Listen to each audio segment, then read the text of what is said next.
अध्यात्म विज्ञान, नई दृष्टि, नई खोज। देखिए, सुनिए और समझिए। अध्यात्म विज्ञानी पूज्य स्वामी श्री कमलेशानंद जी के निर्देशन में सनातन सत्य का अनुसंधान कर जीवन को प्रकाशित करें। अहमदाबाद के आत्मज्ञानी, विज्ञानी, अनुभवी और कई जन्मों से आत्म साक्षात करते करते इस जन्म में आत्मविज्ञानी के रूप में जन्मे हैं।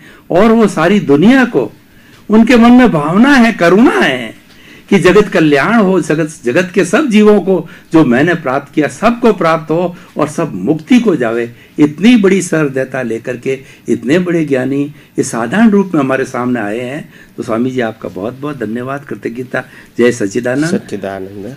अब हम स्वामी जी थोड़ा एकेडमिक बात करते हैं कि जो अध्यात्म विज्ञान है ये विशुद्ध रूप से जो है पूरी मानव जाति, जो 7 अरब की जनसंख्या को है, वो क्या नया विज्ञान दे सकता है। और इसके अंदर बहुत संभावना, पोटेंशियलिटी है। देखिए, आप बताते 2 धाराएं बताते हैं, एक तो रिलेटिव सत्य और एक रियल सत्य। उसके अलावा आप कोई बात नहीं करते हैं। तो दोनों को मध्यगत रखते हुए जो है हम अपने जीवन को सुंदर बना सकते हैं। तो रिलेटिव सत्य आप बताते हैं कि जो कुछ भी इस मन वचन काया से हो रहा है वो सारा भुगतान है और इसमें आपकी स्वतंत्रता नहीं है। तो अब यहाँ प्रश्न आता है, श्रोतागण हमें समझना है इनसे, जब जिसमें स्वतंत्रता नहीं है और हमारे द्वारा किया हुआ है उसकी क्यों चिंता करते हो, क्यों भागा दौड़ी करते हो, क्यों ताबड़तोड़ करते हो। अब करना क्या है वो समझो। वो दृष्टि की बात कहते हैं कि मैं आप दृष्टि बनाओ कि मैं शुद्ध आत्मा हूं और छोड़ो उस झंझट को जो हो रहा है। वो आपके हाथ में नहीं है, वो तो कुदरत के हाथ में है, कुदरत के कानून के हाथ में, कुदरत की रचना के हाथ में। तो स्वामी जी हमारा ये पुष्ट हो जावे, पुरुषार्थ क्या करना है। हम पुरुष हैं तो पुरुषार्थ की बात कीजिए। प्रश्न के लिए धन्यवाद। सबसे मुख्य बात यह है कि हम अपने जीवन में वास्तव में हर व्यक्ति, हर इंसान आगे तो बढ़ना चाहता है, अपग्रेड होना चाहता है, डेवलप होना चाहता है। उसमें कोई संशय नहीं है। हर जीव की बात करता हूँ, हर इंसान की बात करता हूँ, मगर इसको दिशा नहीं मिलती है। क्या नहीं मिलती है? दिशा।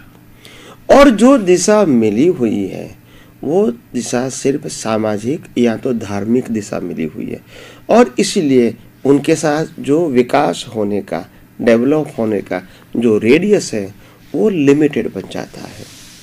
तो इसीलिए सामाजिक और धार्मिक ज्ञान से वो आगे तो बढ़ सकता है और अच्छा और बुरा, पाप और पुण्य समझ सकता है और अच्छा इंसान भी बन सकता है, सामाजिक भी कार्य अच्छा कर सकता है, सब कुछ कर सकता है व्यवहार जगत में। मगर मैं ये कहना चाहता हूँ कि अगर इंसान ये इसके आगे सामाजिक सत्य और धार्मिक सत्य के ऊपर आध्यात्म का सनातन सत्य समझेगा तो मैं समझता हूँ इसका डेवलपमेंट की प्रोसेस फास्ट होगी, इसका अपग्रेडेशन फास्ट होगा, इसका अज्ञान जल्दी कटेगा, झड़प से कटेगा। आत्मा के अंदर जो अंतर है अज्ञानता का वो धीरे धीरे कम होगा। तो ये बातें मैं ये कहना चाहता हूँ।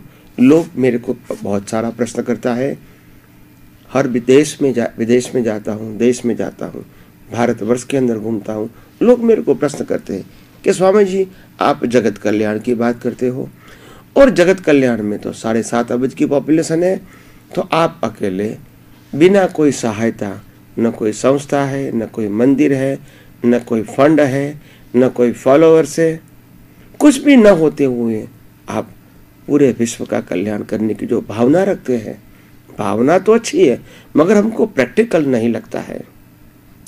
तो ऐसा मेरे को प्रश्न करते हैं।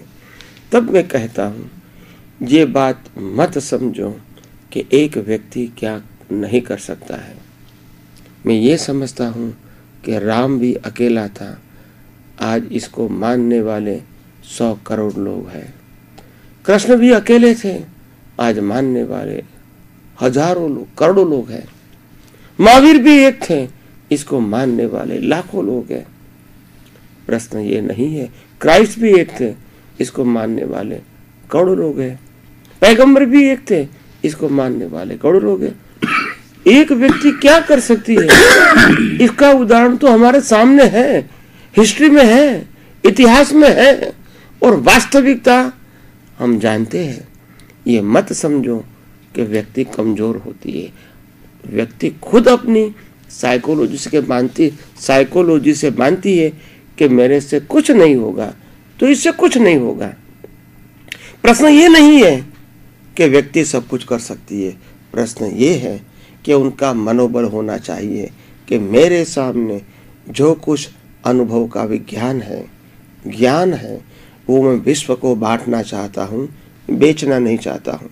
और वो ऐसा नहीं कि मेरे मुखारबिंद से ही लोगों के पास जाए, मगर मेरे मुखारबिंद से जो कुछ अनुभव विज्ञान पेश होता है वो हजारों लाखों लोग सुने, समझें, अनुभव करें, और वो भी यही विज्ञान अपने अनुभव से लोगों को बांटे।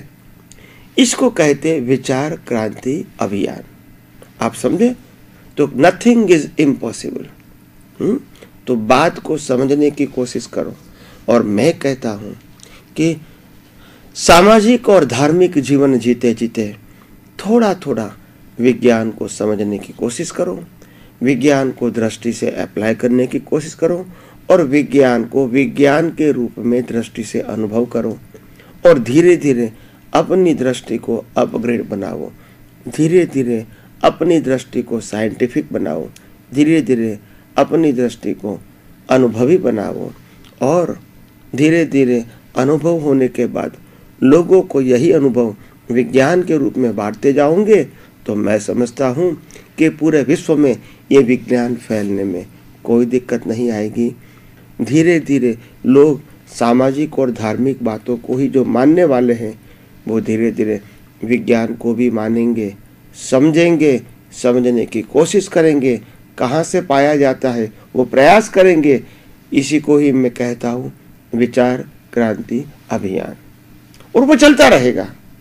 तो आइए हम सब भी अपने जीवन में सामाजिक और धार्मिक जीवन को बढ़ावा देते देते आध्यात्म विज्ञान को समझने की कोशिश करें, उपयोग करने की कोशिश करें, अनुभव करने की कोशिश करें, लोगों को बांटने की कोशिश करें, और खुद का जीवन धन्य बनाएं, और औरों का भी जीवन उत्क्रांति के मार्ग पे, विकास के मार्ग पे, डेवलपमेंट के मार्ग पे, सच्चा अनुभव के मार्ग पे आगे बढ़े, ऐसा हम सब प्रयास करें। धन्यवाद।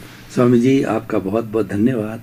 आपने विचार क्रांति अभियान की बात कही, बहुत सुंदर। महात्मा गांधी कहा करते थे, सर्वोदय, सबका विकास, हर प्राणी का विकास होना चाहिए, हर मनुष्य का, 7 अरब की जनसंख्या के सबका विकास होना। मोदी जी हमारे कहते हैं सबका साथ सबका विकास।